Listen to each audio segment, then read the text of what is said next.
Right, okay, welcome back to another episode of the amazement of basically myself. Right, so you're all in for a fucking treat. I hope everyone enjoyed the omelette. I know omelette is not everyone's cup of tea, and I understand that. But there was a reason why I wanted to do an omelette.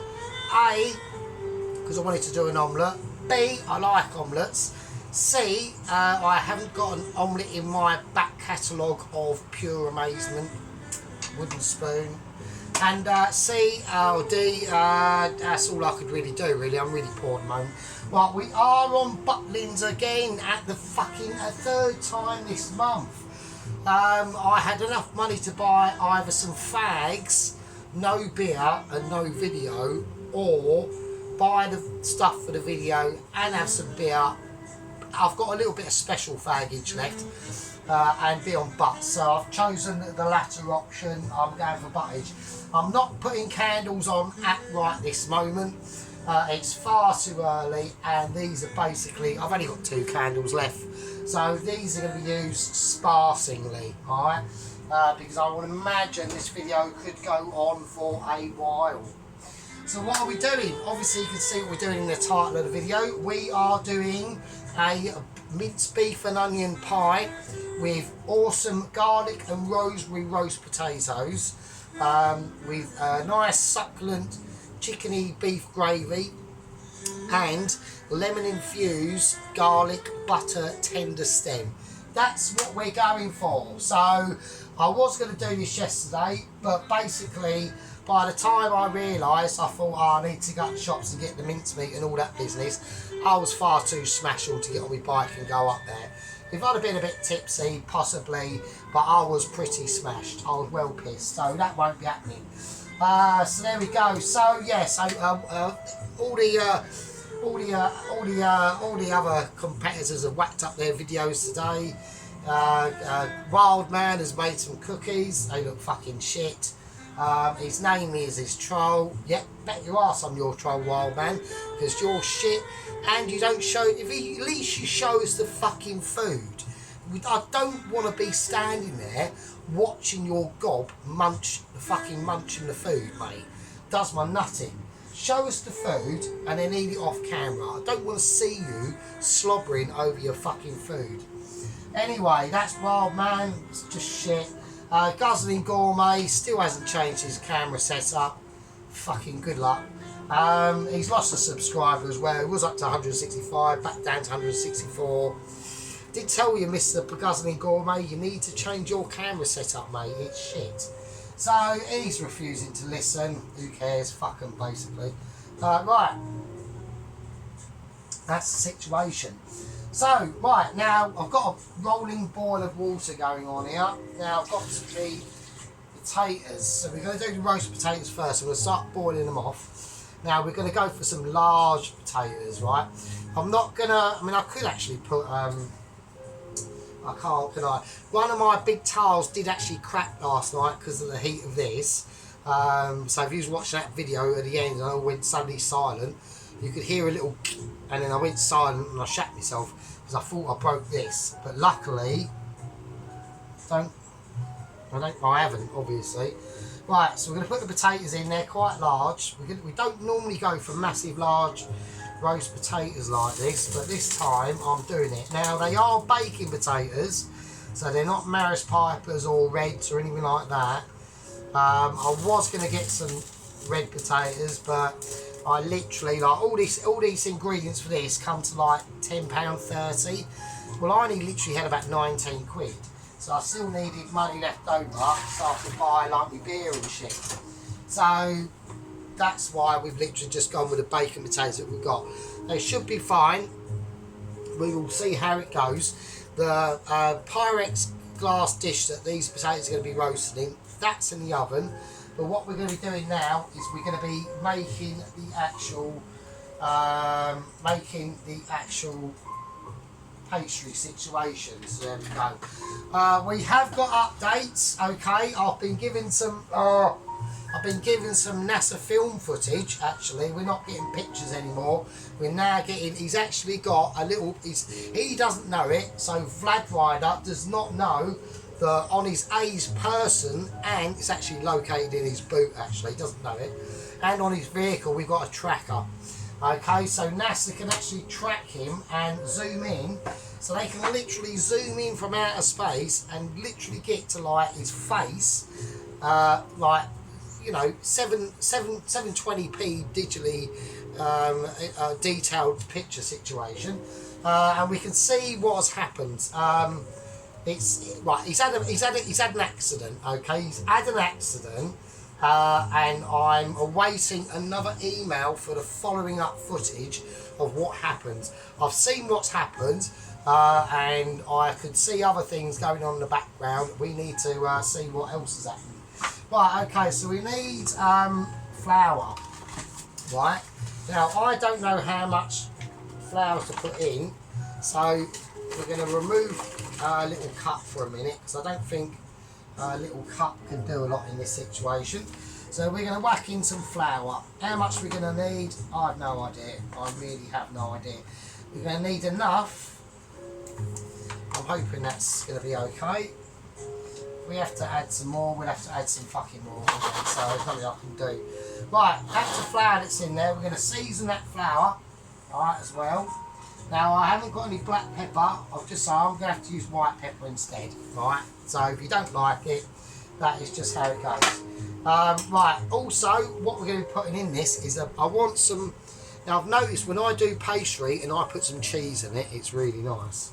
So we're going to whack some cheese, extra mature cheddar. Well, I say extra mature cheddar cheese. Let's check camera production, so I'm not experiencing any droppage or fuck ups of any on any scale at all. Yes, I think. Oh, that's washing machine. I've got interruptions as well. Fuck's sake. There we go. Right, so butter wise, I'm going to go. Now, like I said, we don't do measurements on the channel, so I'm going to go about that. I'll get that off, right? And then I'm going to go. I'm going to use slightly more lard. So I'm going to use. Like the recipe that I watch, which is off John Kirkwood's channel.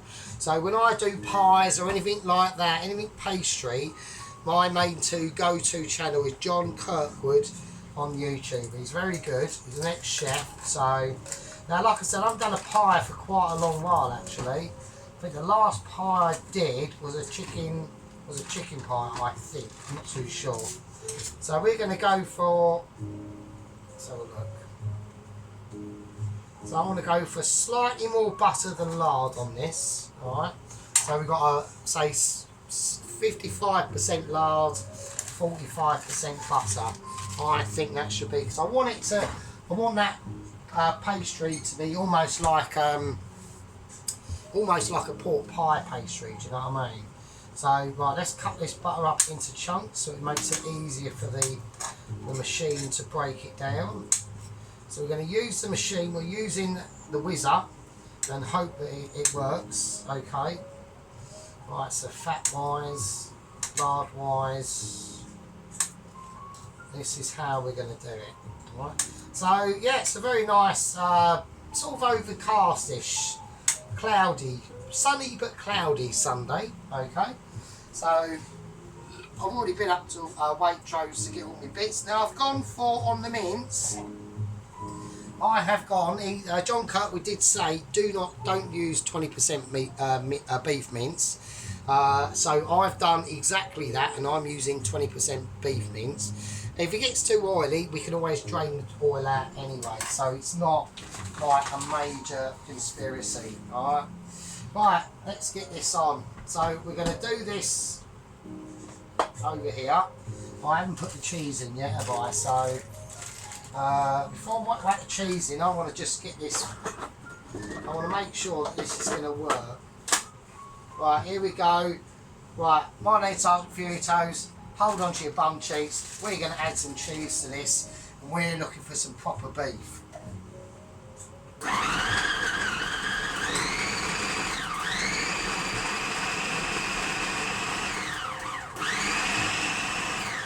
Right, it's doing its thing. So it is doing its thing. So I'm going to whack about...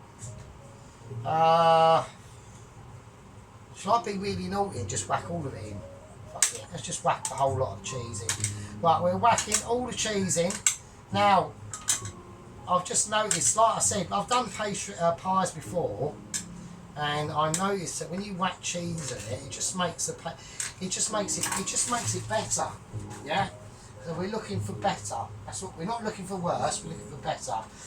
There are a couple of channels out there that go for worse. So there's a wild channel out there with a man on it. He does some creations. He goes for worst. So, but we're not doing that. Anything the wild man does, we do the complete fucking opposite, because he's just shit. So, right, here we go. Let's do it again.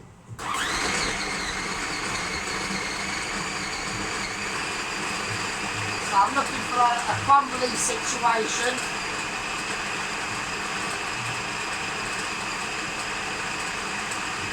Once I can, like I said, when I'm whizzing this up and I'm starting to feel lack of knocks, okay, which is the bulky ingredients inside this.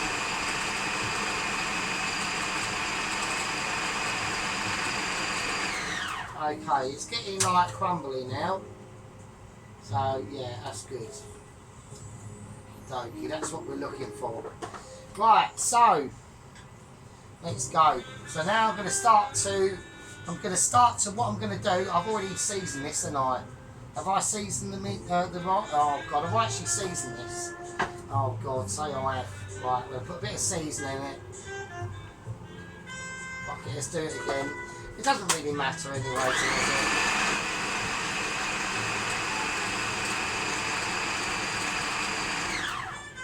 Right, okay. Right, we're going to start to put some water in this now while we're whizzing. And what we should get... I'm going to have to do it this way.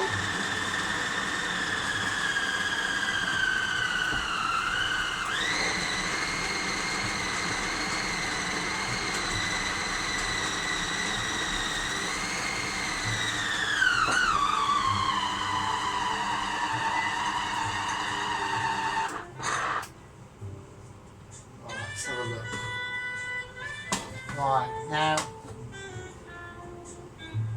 okay, we think it's done. I think it's done. Right, it's done. Okay, we've got a mixture, right, that we can put our name to, hopefully, and it won't be too shabby. Right, so I'm going to, now we're not doing any rolling or anything like that.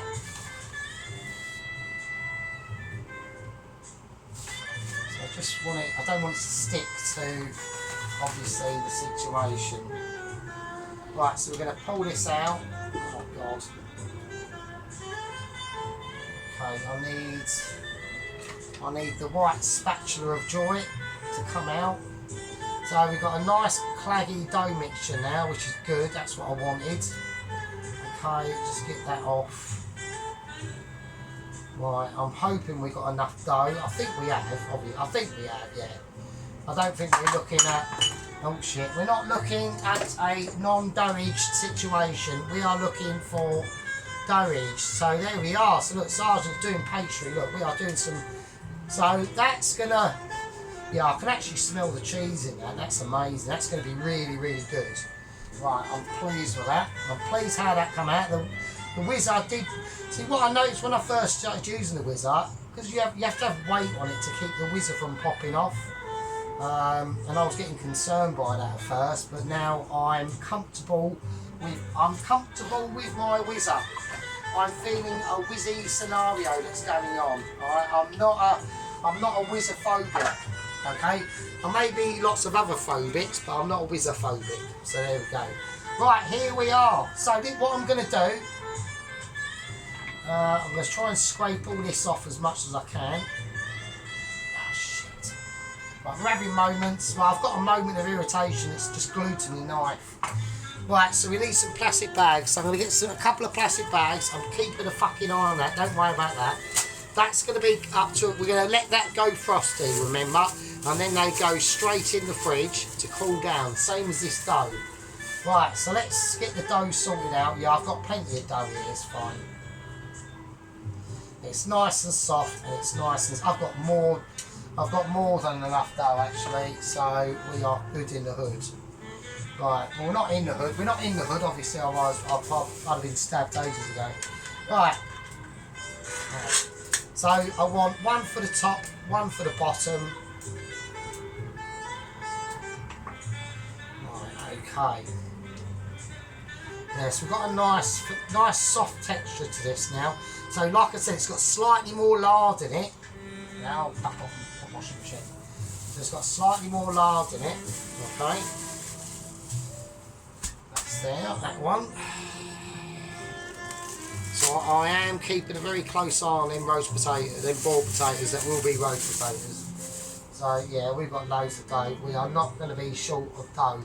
That was my biggest fear of doing like baking, is that you always do too much and they're never enough. Obviously, that's just common sense. Now they're going to sit in the fridge for about half hour or whatever it takes for them to cool down. Okay, that's their job. Now you can, if it is required, right? You can put some egg. You could crack an egg into that mixture, and if you are experiencing that your dough is cracking, which isn't really a major issue, right? Then you can wax an egg in it, right? And that will help, and that will stop it. That should stop it from cracking. Now, how do I know this? Because I'm amazing. That's why. So there we go. Right now. Updates, let's go for it, because I've got a whacking update, because we've actually got two, well we've got a couple of updates, possibly three. I'm awaiting another email update as we basically do my amazing Michelin star cooking. So what we are waiting for now, what has basically happened, now the last we obviously us lot heard of Vlad Ryder, is that he minced off the walls faces with his sort of like, he's got like a lawnmower razor bladed thing on the front of his skidoo.